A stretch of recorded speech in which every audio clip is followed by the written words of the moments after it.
बस एक ही चीज़ का ध्यान रखना है, जो दंडवत यात्रा 26 तारीख को शुरू होगी फरवरी को, वो 4 दिन में यहाँ पहुँचेगी।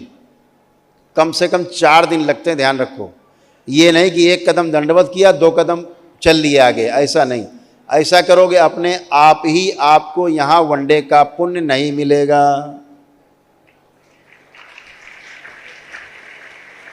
पिछले पद ये दंडवत यात्रा की थी कुछ लोगों ने आनंदेश्वर धाम से, किसी को भी वनडे का पुण्य नहीं मिला, किसी को भी नहीं। सबको 9 हवन के ही पुण्य मिले। क्यों?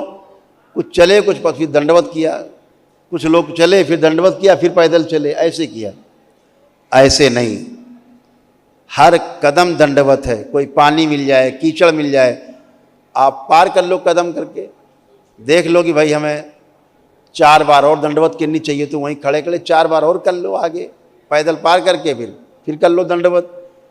कठोर साधना है, ध्यान रखो। आपके आस्था, विश्वास, श्रद्धा से पुण्य मिलते हैं, चालाकी से कोई पुण्य नहीं मिलता। दरबार पकड़ लेता है तुरंत, आपका दरबार तुरंत पकड़ लेता है, भैया नहीं है पुण्य तुम्हारे पास। क्या किया इन्होंने? ये पैदल चले, कुछ दंडवत किया। तो ध्यान रखना, तो वो लोग अपना दंडवत कर सकते हैं।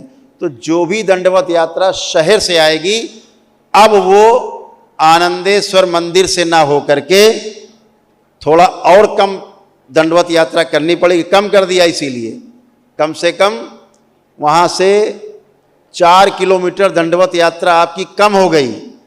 वहाँ पर कानपुर में कचहरी के पास जेल से लगा हुआ सरसैया घाट है, बहुत ही प्राचीन काल का वो घाट है, सरसैया घाट बोला जाता है उसको। अब जो भी यहाँ की दंडवत यात्रा शुरू होगी या कोई भी कार्यक्रम शहर में होंगे, तो वो कानपुर के सरसैया घाट पर ही होंगे। और कानपुर के सरसैया घाट में बहुत शीघ्र ही, यानी मार्च के महीने से गंगा आरती नियमित रूप से शुरू हो जाएगी।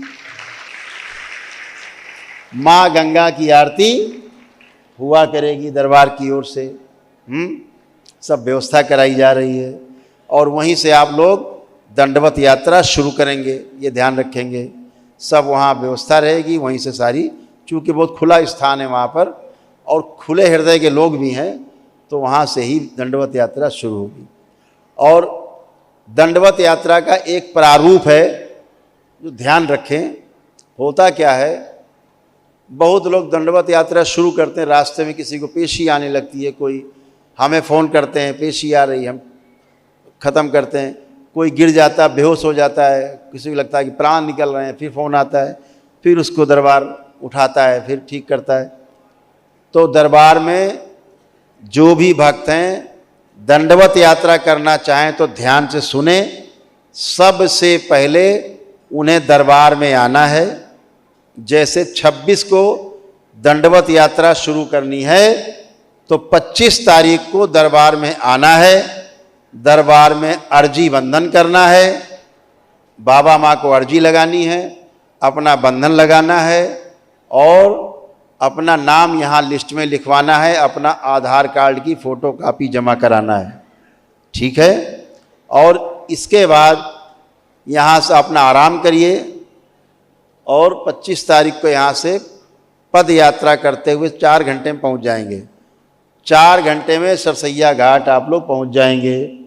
यहाँ से भोजन पानी करके और कुछ लंच पैकेट लेके यहीं से साथ में निकले और सरसैया घाट में विश्राम किया रात में। सुबह गंगा स्नान करके दंडवत यात्रा शुरू। ये क्रम है ताकि आपको रास्ते में कोई भी कष्ट ना हो, ये ध्यान रखेंगे इस बात का विशेष रूप से। सारे जो झंडे हैं, जो बैनर हैं, जो कैप हैं, वो सब आपको यहाँ से मिलेंगे, यहाँ काउंटर से सब अपना प्राप्त करेंगे। तख्तियाँ हैं, क्या लेके चलना है ताकि संदेश जाए कि रोग मुक्त भारत और शोक मुक्त भारत, ये दरबार का संकल्प है। तो यहाँ से सारी तैयारी से, और ज़्यादा से ज़्यादा लोग पीत वस्त्र में हो, ना हो तो एक पीला वस्त्र आपके गले में जरूर पड़ा हो, ये ध्यान रखें।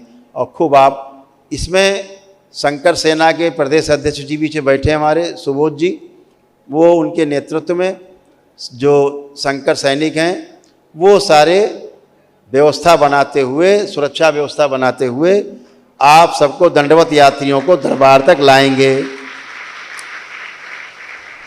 रास्ते में 3 पड़ाव पड़ेंगे, वहाँ पर रुकने की व्यवस्था होगी, सबके भोजन की व्यवस्था होगी।